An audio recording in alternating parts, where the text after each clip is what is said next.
Greetings, Earthlings. In this video, I want to go over a few more solutions and primarily one new solution thanks to my friend Jan that I find absolutely wonderful. So let's recap. In the last video, we went over three solutions. We had the region solution, the iterative, which I'm now calling the incremental, and the sweep solution. So I've copied them over here again. So the region solution, which to remind you was this label diagram with this, and again, to follow what we were doing here to see the previous video, solution number 2 was the incremental approach, forwards or backwards, and that was this region. Again, see the last video for this. And number 3, which was the sweep, was down here, and we had these walls and we were moving from left to right with the walls. All right, so those are the first 3. Now, in this video, I will briefly mention 2 and then spend most of the video on a third solution. So there'll be what I call the sweep with one corner, and this is actually thanks to a student of mine, so thanks to Max very much for this. And here's the idea for the sweep. We don't need to label these, so we'll just pick let's say the top left corner of this first region and see how many rectangles are involved with this top left corner, and this would be region 1 only, 1 and 4, and then 1, 4, and 10. Then we can go to this corner, corner of 3, corner 5, 6, 7, 8, 9, 10. So it kind of resembles the regions approach. So you could basically, for solution 4, you're focusing on the corners. For solution 5, this one's thanks to Joel, so you can focus on 2 corners. So what is this business with 2 corners? Well, if we take 2 corners, so let's say we take the top left corner of 1, and then we take the bottom right corner of 1, any 2 corners that are opposite will uniquely determine a rectangle. So for example, if I tell you we're at the top left corner of 3 and the bottom right corner of 8, that will uniquely determine this 3, 6, 8 rectangle. So, and to do that, we could basically go through all the possible combinations of top left and bottom right corner. I'm not a huge fan of that, but I'm presenting that for completeness. I think that's just another idea you guys should be aware of. So, these stars, let me make a little comment about the stars. I don't want you to take these stars too seriously, because I don't take them too seriously, but roughly these are kind of how much I like the solutions, give or take a star. So maybe I'm off by a star in my judgment a little bit. So the regions approach and this 2-corner approach that I just mentioned, they're all right. They're not huge fans of them. They'll still do the trick for smaller cases. And then the 2 stars are kind of pretty good. They're pretty decent. So the incremental and the 1-corner sweep. And then the sweep from the previous video, the 1-wall sweep. I like that one very much. We're going left to right here. And number 6, which is what I'm going to spend most of this video on, is thanks to a colleague, friend, and mentor of mine named Jan. And so I'm going to refer to this as the Jan level sweep because Jan's pretty awesome. He blows me out of the water when it comes to math. So I actually asked him how he would solve it, and he came up with this. He mentioned this great thing, and I just want to present what he's come up with. So I might refer to this as the Jan level sweep or just the Jan sweep. So from this point, the remainder of the video, we're just going to go over solution number 6 and how that works. So how it works and how to do it efficiently. Also, the plus indicates that we can also combine solutions. So notice I said 6 plus solutions over here. Technically, the incremental can be done forwards or backwards, but I've grouped them into sort of like one type of solution. So you can count these differently. Maybe you want to call all the sweeps different variations on just one sweep, whatever. So specifically, I like the idea of maybe combining numbers 6 and 2. And you'll see this in play a little bit later in the video. So there'll be 2 parts to the video. First part is I want to go over the original problem, how we would solve the original problem using the Jan sweep. So the Jan sweep is a 2-wall sweep. So whereas in the original, we just had 1, 2, 3, 4 walls. Now we're going to have, well actually we're going to introduce this 5th wall over here, so we'll just call that number 5. And because there are 2 walls, we're going to consider pairs of walls. So that's what I have right over here. So what are the possible pairs? Well, we can have 1 and 2, so just to show you what that means, let me just have these side by side so you guys can see. All right, so 1 comma 2 would be how many rectangles are there between walls 1 and 2? Well, we could see on the diagram there's 0, there's absolutely nothing between walls and 2, that would be a rectangle.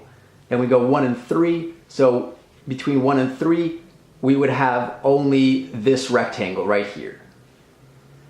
So, and then we're just going to go 1 and 4, 1 and 5, 2 and 3, 2 and 4, 2 and 5, 3 and 4, 3 and 5, 4 and 5. We're basically just going, iterating right down all the possible combinations of left and right wall. And when we add them up, we get 25, which is reassuring because that is the correct answer.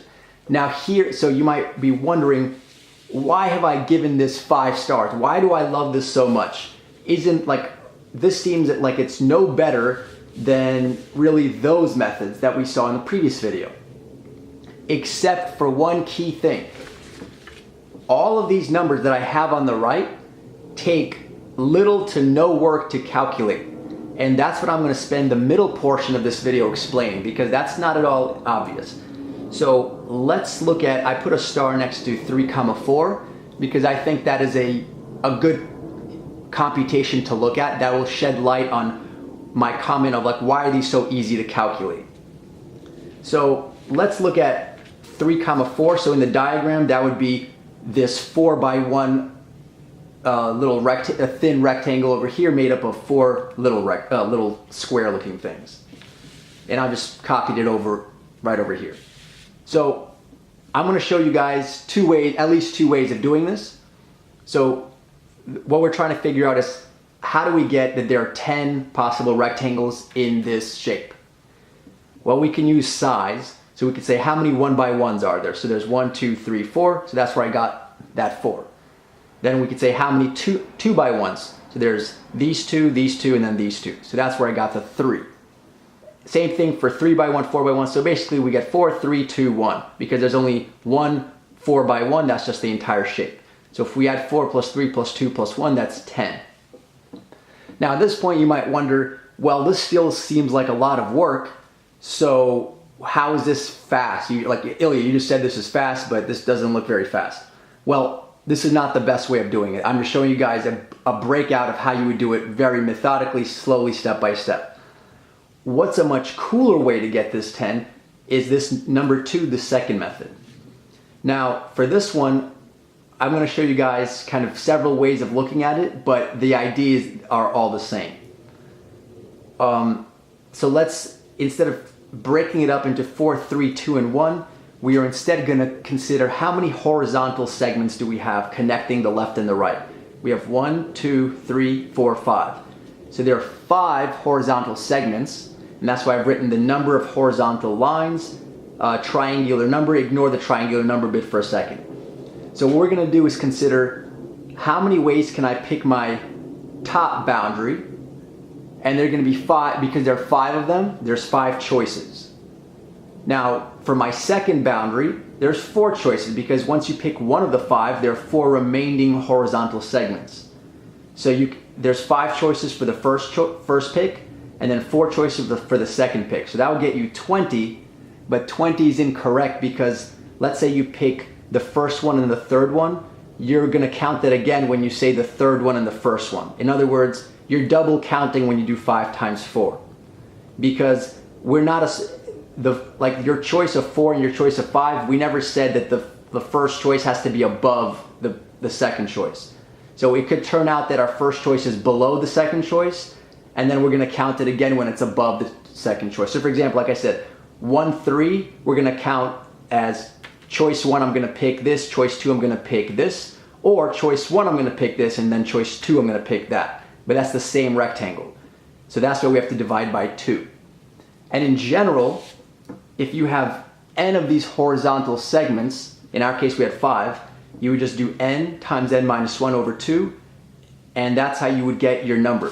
So for all of these numbers, the way you get them is just to find the number of horizontal segments and then take that number n, multiply by n minus 1, divide by 2. All right, now what is this triangular number business? Well, this just also happens to relate to a nice fact where if I plug in different values for n, so let's say I plug in n is 1, 2, like n is 0, n is 1, n is 2, all sorts of values. Here I've listed what happens.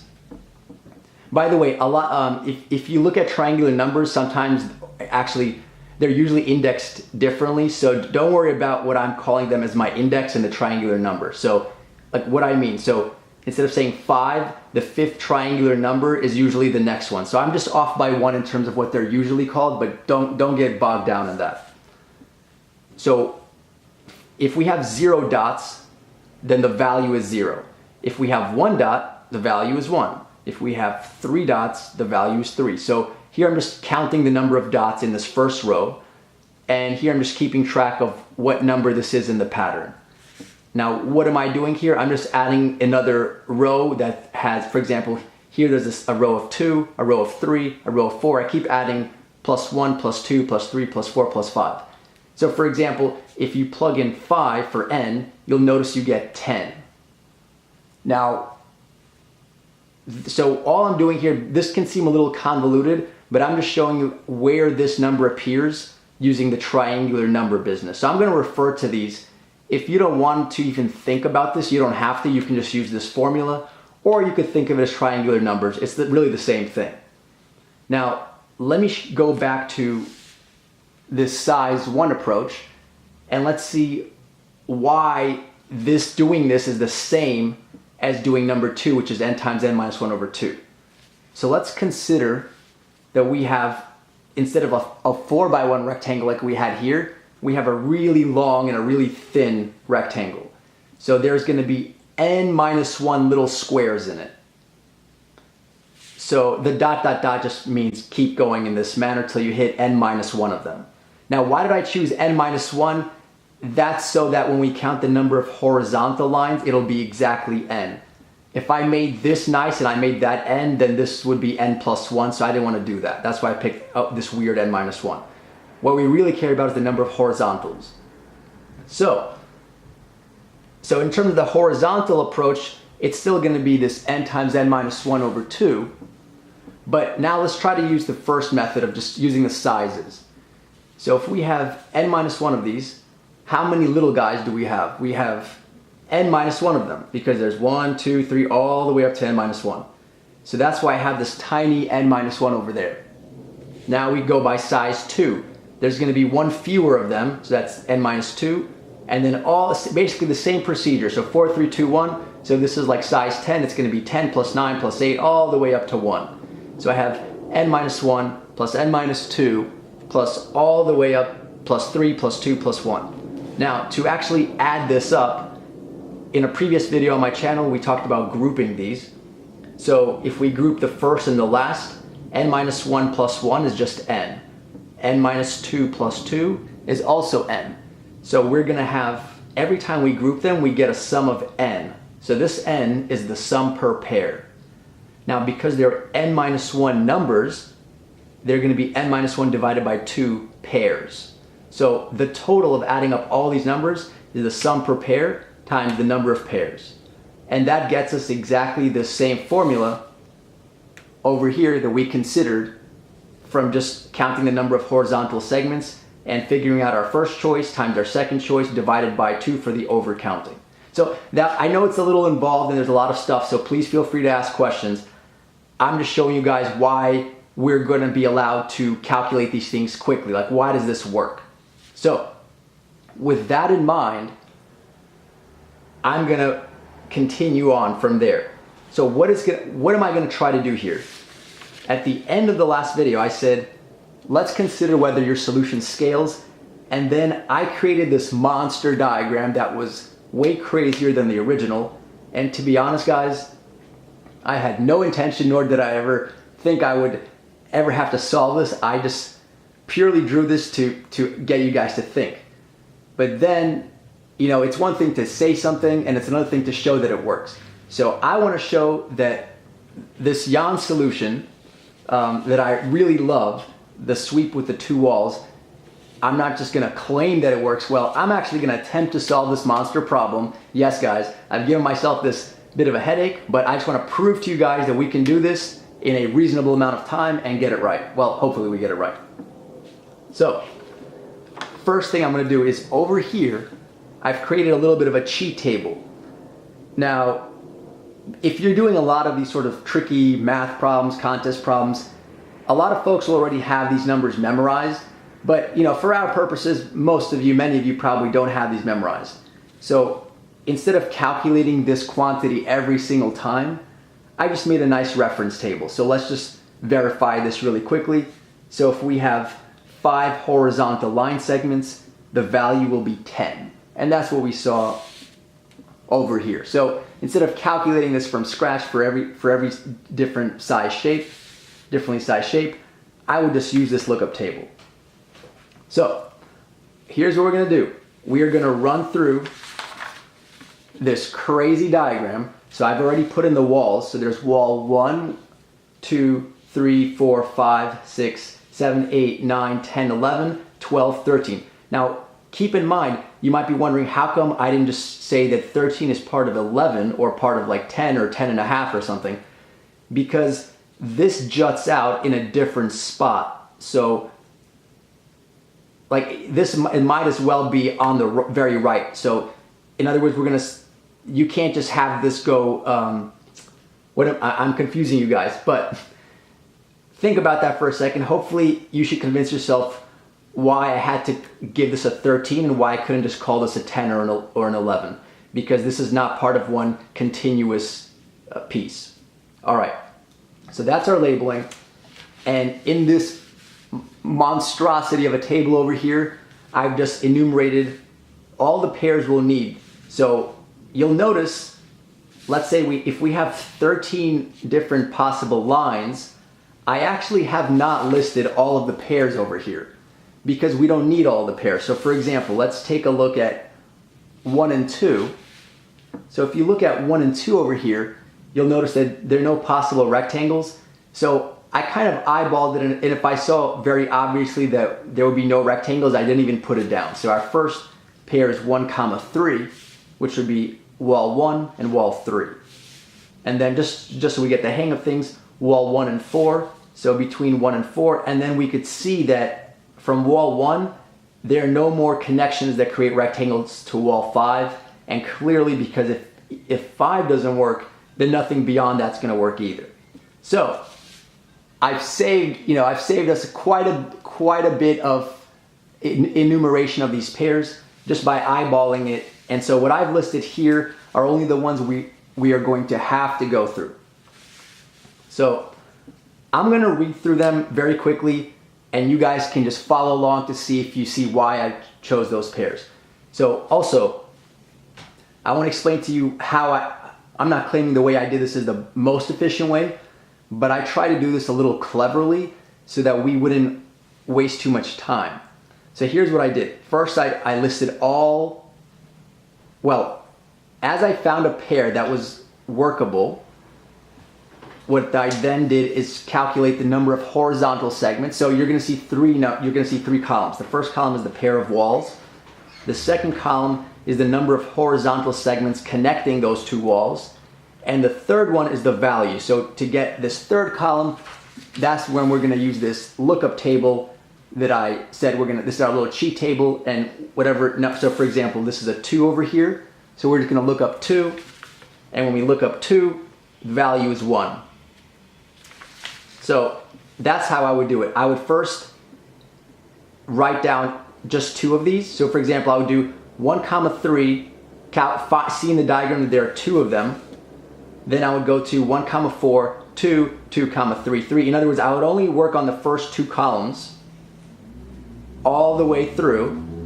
And then once I found all of my pairs and counted all the corresponding horizontal line segments, only then will I fill out this third column so that I don't disrupt the workflow. I think it's a little more efficient if you just stick to doing like one task at a time, which is just finding your pair and counting, finding your pair and counting.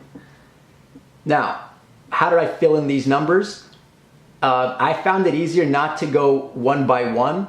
So for example, I didn't go to 2 and then use the lookup table and then go to 2 and then use the lookup table again. What I did is literally just go in order. I said, how many numbers in this table are ones? And anything that's a one, so for example, we have no ones here because I omitted them in the first place, but there's several twos. So I just said, okay, whenever you see a two, we're gonna put down a one. So I first found all the twos and I put down these ones, one here, these ones. I basically jumped around. Then I went to the three, how many horizontals had a three for them, and then put a three. So in other words, I didn't fill this out in order because I thought doing that would be much slower because we'd have to go back and forth for each one. So that saved a good amount of time as well. So I'll just list them very quickly just so you guys can make sure you guys can see them and follow. So walls 1 and 3, 1 and 4, 2 and 3, 2 and 4, 3 and 4, 3 and 5, 4 and 5, 4 and 7, 4 and 8, 4 and 9, 5 and 6, 5 and 7, 5 and 8, 5 and 9.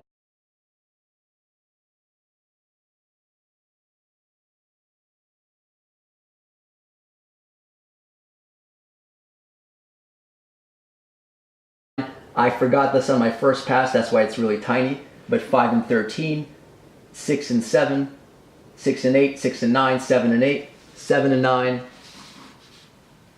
7 and 10, 7 and 11, 7 and 12, 7 and 13, 8 and 9, 8 and 10, 8 and 11, 8 and 12, 8 and 9 and 10, 9 and 11, 9 and 12, 10 and 11, 10 and 12, 11 and 12. So those are all the pairs that I found, and hopefully I counted the horizontal line segments between these walls correctly. That was always very easy to do. You just had to stay focused. And then looking these up was also fairly easy. Now, like I said, this is kind of a crazy problem and it's not super easy to do, but I mean, in terms of time and energy, but we can do it. And that's what I wanted to convince you guys of, that I don't feel I could have done this problem using any of the other solutions in the same amount of time. So for those of you interested, when I add up all these numbers, I got that there are 202 rectangles in this diagram. Now, I didn't time myself exactly, but I was sort of looking at the time. So doing this solving this entire problem took me under 10 minutes. Now I wasn't going as fast as humanly possible. So for those of you that are even faster, like maybe you could do it in 5 or like 6 or 7 minutes. But the idea is, and also keep in mind, to do it under 10 minutes, I use these optimizations that I talked about where I didn't just fill these out in order. So I did this kind of cleverly and I didn't list every pair.